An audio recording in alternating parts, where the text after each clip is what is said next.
السلام عليكم. الحين ان شاء الله بلش موسم التجهيز لاغراض البر مال البر والكشتات، وانا جبت لكم اليوم ليتين. يمكن تستغربون ان الليتين بالملي كرتون واحد، لكن في اختلاف بين الاثنين وراح اوريكم ان شاء الله الاختلاف. هم كلهم اي 41 من نايت كور، الموديل 2015 اللي 1020 لومنز، مدى 335 متر، وفي 5 اضاءات.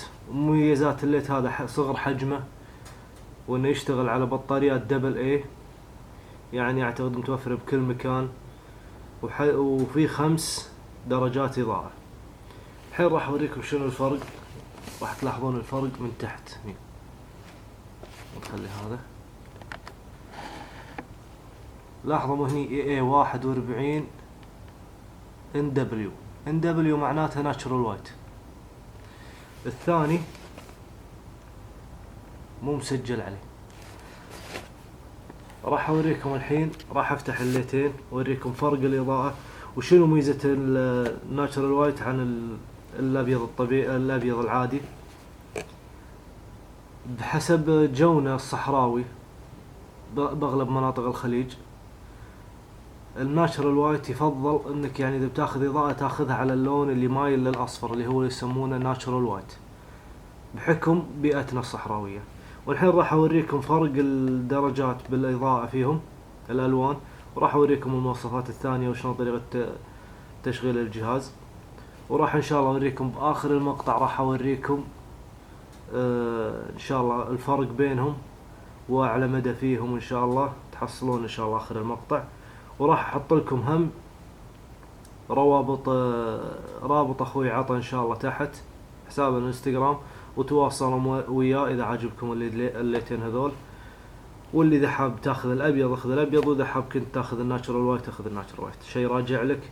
لكن انا اقول لك كبيئتنا الصحراويه انصحك بالناتشرال وايت، راح يكون اوضح واقوى، وهم القوه واحده، لكن هذا راح يصير الانعكاس الاضاءه فيه اقوى، عشان راح تشوف مدى اكثر فيه. الحين راح اوريكم الاضاءتين. راح افتح اول شيء العادي، راح اوريكم شنو يجي وياه بالعلبه.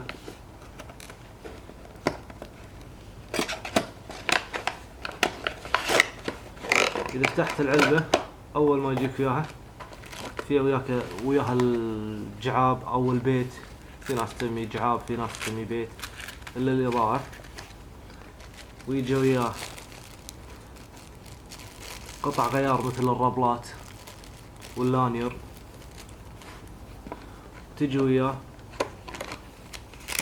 تعليمات والكفالة. على فكرة الليتات هذه مكفولة مثل ما مسجل هني 5 سنين، يعني لا تحاتي ان شاء الله. هذه هنا عندكم تعليمات، بس راح اوريكم كم يشتغل على المودات اللي موجودة فيه. مثل ما تشوفون 1020 راح يشتغل وياكم ساعة و45 دقيقة، و850 هو طبعا ال 1020 يعتبر التيربو اللي هو اعلى مود. بعدين العالي الهاي 580 لومنز يشتغل ساعتين 3 ساعات الا ربع، والميديم يشتغل 160 لومنز 12 ساعة، واللول 50 لومنز يشتغل 30 ساعة، واقل شيء اللي هو اللور اللي هو اوطى درجة فيهم موجود يشتغل 400 ساعة. مثل ما انتم شايفين تركيز الاضاءة 28000، يعني تركيز عالي يعتبر، يعطيك مدى 305 أو 25 335 متر. وعندكم مقاومة الماء، عندكم مقاومة المقاومة اللي فيه اللي هي الاي بي اكس 8. طبعا في الاي بي اكس 8 و7 و6 درجات، لكن هذا اللي تجي ووتر بروف، ويعني تعتبر تعطيك عمق مترين ووتر بروف، يعني حتى لو يطيح منك بماي، كنت يعني راعي بحر ولا شيء، حتى لو يطيح منك بماي يعني طبعا الاي بي اكس اللي تكلمت عنه يعطيك درجة 8، درجة 8 اللي يعطيك نص ساعة تحت الماي. طبعا نتكلم عن عمق مترين، مو يجيني واحد يقول لي انا غصت فيه وخرب وياي، انا اتكلم عن عمق مترين. وهذا اللي بنفسه،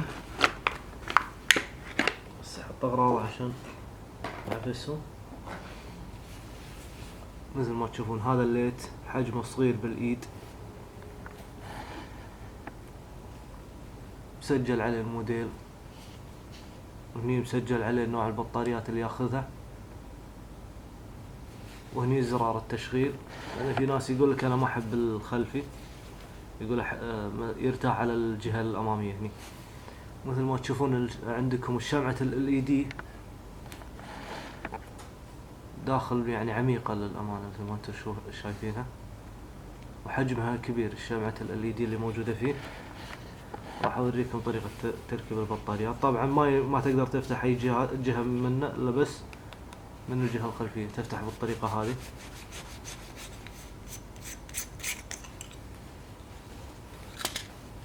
نجي فيه السيليكون جل عشان الرطوبة، يجي هذه طريقته. هني يجي فيه نفس المسمارين ولهم نفس الاماكن. هني راح اوريكم اياها عشان تصير اوضح. المكانين هذول يدخلون فيها المسمارين النحاسيين هذول. نركب البطاريات. ياخذ 4 بطاريات دبل A.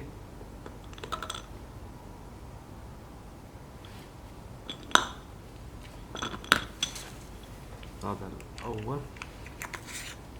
طبعا أول شيء تلاحظوا إذا ركبت البطاريات راح يشب وياك هني 3 إضاءات زرقاء تبلغك إن الليت شغال حاليا. في أول مود تشغله التيربو العالي، هذا أقل مود مثل ما أنتم شايفين بيدي. هذا اللي تكلمنا عنه اللي 400 ساعة، هذا هم اللي أعلى منه، هم 5 درجات. هذا التيربو مثل ما انتم شايفين، حتى أحس بحرارته على إيدي، يعني ليت للأمانة يعتبر قوي. راح أوريكم الفرق بين الإضاءة هذا وإضاءة الناتشرال وايت. طبعا الأغراض اللي مع ناتشرال وايت نفسها بالضبط، ما تختلف إلا درجة الإضاءة اللي فيه. نفتح بس الليت. وأنا أنصحكم للأمانة بالناتشرال وايت لأنه أفضل وأقوى،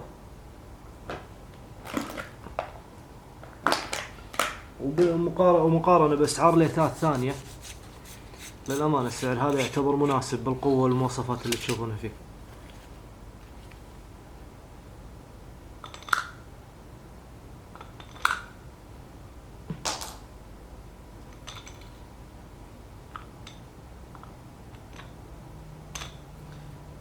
الحين نشوف الفرق بلون الإضاءة. طبعا راح ان شاء الله اقارن لكم اياهم على ابعد مدى اقدر اصور فيه. هذا الناتشرال وايت، طبعا هذا اعلى شيء وهذا اقل شيء. لاحظوا هني الاضاءتين يمكن تشوفونهم واضح تحت. لاحظوا من لون الناتشرال وايت، لا خلينا ننزله شوي مقارنة مع هذا. لاحظوا من لون الإضاءة، هذا مايل للأصفر وهذا مايل للأزرق أكثر من الأبيض. فأنا أفضل لكم إذا كنتم ناويين تأخذون، أنا أنصحكم بليت الناتشرال وايت. ولو تلاحظون ترى حجمه صغير بالإيد، ممتاز يعني للاستعمال اليومي، ويكفي البطاريات اللي يستعملهن. بطاريات الدبل اي متوفرة بكل مكان وسعرهم رخيص، ويعطيك مدة مو بسيطة، يعني من 2 إلا ربع، يعني مناسب للأمانة. وانا اشوف هني لحظة يمكن يبين هني مسجلين اذا هذا الناتشرال وايت او لا، مو باين عليه اي شيء من الخارج، يعني عليك بس باللي مسجل من الكرتون بالخلف. ولازم يعني تأكد، طبعا الناتشرال وايت واضح ما يحتاج انك حتى تأكد انك تسأل البايع، يعني هذا ناتشرال وايت. شغلهم وراح تشوف الفرق. هذا الفرق قدامكم وراح اشغل لكم اياهم ان شاء الله بالخارج عشان تشوفون قوتهم ومداهم ونشوفكم. هذا الحين ان شاء الله راح نجرب لكم الناتشرال وايت والعادي. راح ابلش بالابيض العادي، المساحة قدامي بحدود 200 متر، وهذا العادي. هذا الابيض والعادي مثل ما تشوفون. للأبيض اللي قدامي هناك، الكيربي الأبيض 200 متر تقريبا أو أكثر. وهذه المودات، هذا الواطي مو باين، الواطي خفيف. هذا المود الثاني،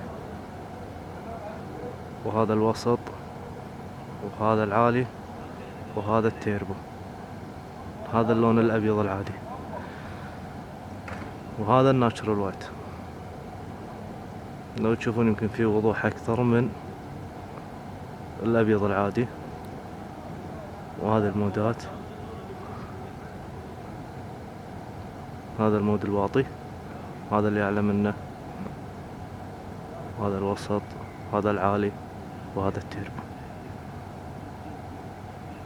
مقارن جنب بعض.